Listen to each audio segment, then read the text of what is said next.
Дәресләр, үй эшләре, зачетлар бүген барысы да артта. Рәхәтләнеп ял итәргә күңел ачарга була, ә мөмкинлекләр җитәрлек. Сабын куыклары куып шаярарга да, асфальтта рәсемнәр ясарга да, ходулида йөрүчеләр белән фотога төшәргә дә була. Кулны буяп, җәйнең беренче көне турында истәлек калдырырга да мөмкин. Я очень рада, потому что начались каникулы. Каникуллар башлануына мин бик шат. Укуы бик авыр булды. Без башлангыч мәктәпне тәмамладык. Хәзер урта звенога күчәбез. Барысына да уңышлар, каникулларны бер дигән дип үткәрүләрен телибез.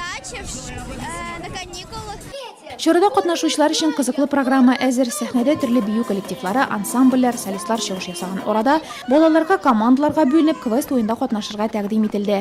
Моның өчен берничә станцияны узасы, дуслык, тәм-томнар территориясе, Курчак театры, мультфильмны әйтеп бирү, кирәкле һөнәрләр һәм башкалар.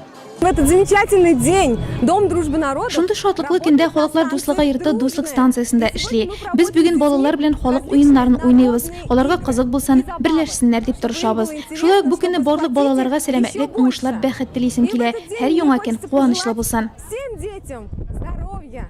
Бәйрәмне тагы да истәлекле итеп сәүдә рәтләре эшләде, аттракционнар гөр килде. Сәхнәдән балалар адресына котлау сүзләре яңгырап торды. Отдыха, я думаю, будет предостаточно. Веселых, массовых мероприятий тоже будет предостаточно.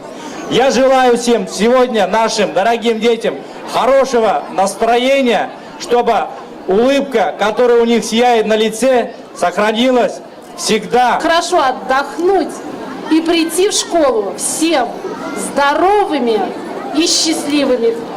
Бәйрәм яшь нурлатларны гына шатландырып калмады, шәһәребездәге яңа мәйданчыкта уздырылучы чарадан кунаклар да канәгать. Что может быть лучше, чем наши дети? Балалардан да куанычлы нәрсә бар икән. Көне дә бик әйбәт, кояшлы, бик матур яңа парк. Мондый мәйданчыклар республикада күбрәк булсын иде. Шәһәр җирендә генә түгел, авылларда да. Чтобы таких площадок вообще по республике. Берничә сәгатькә сузылган бәйрәм Үзәк парктагы Холли буяулары фестиваленә кушылды. Биредә дә балалар өчен кызыклы чаралар оештырылды.